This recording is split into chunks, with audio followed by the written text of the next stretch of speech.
Саламатсыздарбы? Менин атым Динара. 19 жашка чыкканыма эми эле 1 ай болду. Монира деген классташымдын туулган күнүнөн кайтып келе жаткам. Чамасы саат 12 бирлер тегереге биздин үй шаардын чети болгондуктан аябай коркунучтуу эле адамдар да жок, анан дагы баг-дарактар аябай көп болчу. Ошол баг-дарактардын арасынан жалгыз өзүмдү герой сезип келаткам. Алдыман аңгыча эле 2 жигит чыга калып, мени тооногонго киришти. Эми кантем? Кыйкырсам да, башка кылсам да айла жок. Ал тарапта эч ким жок да. Телефон чалайын десем, телефонуму да алып коюшту. Алардын бетин дагы тааный алган дагы жокмун. Маскачан экен. Ошентип мени коркутушуп, сумкамды аңтара башташты. Аябай корктум. Буюмдарымды алсын, мейли, мага тийишпесин деп ичимен тиленип жаттым. Кийин эле биздин жаныбызга бир машина келип токтоду. Ичинен бир жигит түшө калып эле тегилерди ура баштады. Экөөнүн тең жалгыз бир жигитке күчү жетпей багынып беришти. Анан дагы менден алган буюмдарымды кайтарып беришти. Баягы 2 уру качып дагы кетишти. Чоң кыз, жалгыз көчөдө эмне кылып жүрөсүз? Туулган күндөн келе жаткамын. Абайлабайсызбы? Олтуруңуз, жеткирип коеюн деп мени машинага олтургузуп алып жөнөп кеттик. Үйгө жеткенче сүйлөшпөй бардык. Ал мага көңүл деле бурган жок. Мен аны кечке карадым. Ошентип биздин үйгө дагы жеттик. Чоң кыз ушул үй беле? Ооба. Эми көчөдө жалгыз жүрбөңүз деп мени жылмай карап койду. Кийин мен сиздин атыңыз ким? Менин атым куткаруучу деп тамашалап күлүп коет. Сизге чоң рахмат. Билбейм, сиз болбогонуңузда тиги эки акмак мени эмне кылышмак. Сиз мени куткарып калдыңыз. Сизге чоң рахмат деп бетинен өөп алдым. Ал аябай кең далулуу, түшү да аябай чыгыптыр. Аны өпкөнүмдө менин түшүмдө анын түшү тиреп туруп калды.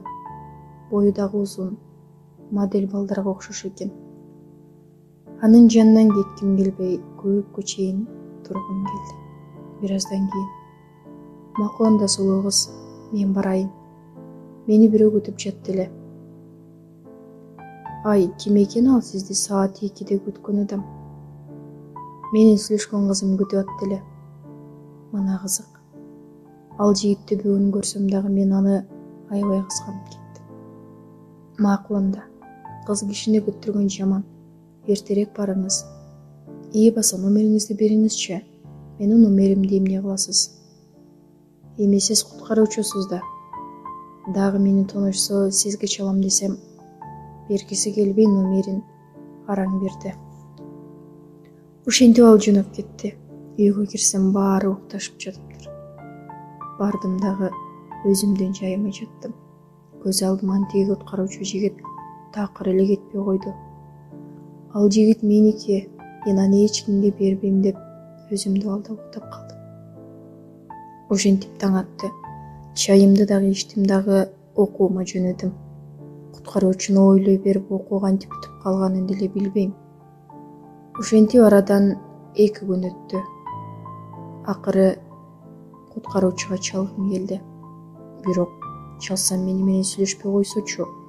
Анын үстүнөн анын сүйлөшкөн кызы дагы бар деп атып араң чалдым. Алло, ким бул? Мен Динара. Кайсы Динара? Куткаруучу байке сизби? Мени баягы уурулардан куткарбадыңыз беле? Тааныдым. Кандайсың? Жайчылыкпы же куткаруучу керекпи? Жок, сиз менен жолуксак болобу? Жок, болбойт го. Эмне үчүн? Мен аябай эле кеч бошойм. Мени күтө албайсың го. Эгер күтсөң жумуштан саат 2-де чыгам. Болобу? Албетте, деп ал телефонун коюп койду. Ошентип үйгө барып жуунуп таранып, саат 2-ге чейин күттүм. Саат дагы 2 болду. Бир маалда телефонума звонок келди, карасам, куткаруучу жигит экен. Алло. Алло, мен жумуштан чыктым. Каяктасың? Үйдө. Анда күтүп тур, азыр бара калам. Макул. Кийин бир аздан кийин ал дагы келди. Машинасына олтурдум дагы экөөбүз жөнөп кеттик. Ал болсо ээн жерге барды дагы машинасын токтотуп койду. Эми сүйлө. Сени угуп атам. Мен жөн эле сени менен сүйлөшүп эле олтурайын дегем. Ай десе, мен сенин куткаруучуңмун десем, эрмегим деле болот турбаймбы деп мени жылмайып карап койду. Мен болсо эч нерсеге карабай аны өпкүлөп бердим. Ал дагы мени кучактап, мойнумдан өпкүлөй баштады. Ал менин мойнуман өпкөндө бир сезим башкача болот экен. Мен аны чечиндирейин десем, ал көнбөй койду. Ошентип колума акырын түшүрүп, алигисин кармалай баштады. Алигиси аябай чоң экен. Ошентип анын инисин дагы тургуздум. Кийин өзүм чечинип бердим. Машинанын ичи тар болгондуктан аябай кысылып калдык. Ошентип ал машинасынын төшөктөрүн алды дагы эшикке салып берди. Эч ким жок. Чымчыктардын сайраганынан башка эч нерсе болбойт. Анын үстүнө чыктым дагы өбүшүп баштадык. Ал менин белимен кармап өзүнө тартты. Мен кийин анын шымын чече баштадым. Чоң болгон алигиси терелип калыптыр. Турсигимди чечтим дагы тике турган алигисине олтуруп бердим. Жаман, аябай оорутту. Катуу ооруткандан төшүнөн тиштеп алдым. Оорутса дагы араң чыдап иштеп бердим. Кийин ал мени раком тургузду дагы иштеп кирди. Аябай эле оорутат, бирок мага жагат. Кийин оорутпай калды дагы да ыйлап туруп алдым. Менин тизем ооруп кеткенинен жаным тизем ооруп кетти десем, ал мени ортоман тургузуп, машинаны карматты да бир бутуму көтөрдү да иштеп кирди. Алигиси аябай чоң, жагымдуу да болот экен. До конца тыкчы деп колунан каттуу кармап алдым. Ал бирди бүтүргөнчө мен 2 жолу бүтүрдүм. Ошентип ал мени кайра үйүмө алып келди. Макул, анда сулуу кыз, жакшы кал. Биз дагы жолугабыз, албетте, деп машинасын от алдырды. Кийин анын бетинен катуу өптүм дагы аны узаттым. Үйгө кирдим дагы жаттым. Анын алигиси аябай чоң болгондуктан меники дагы деле оорутуп жатты. Жарым сааттан кийин куткаруучудан СМС келди. Эми мени унут.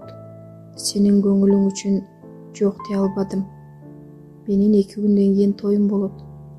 Бактылуу бол деп СМС жазып жибериптир. Ошентип арадан 7 ай өттү. Такыр кабар жок. Мен аны дагы деле унута албай келем.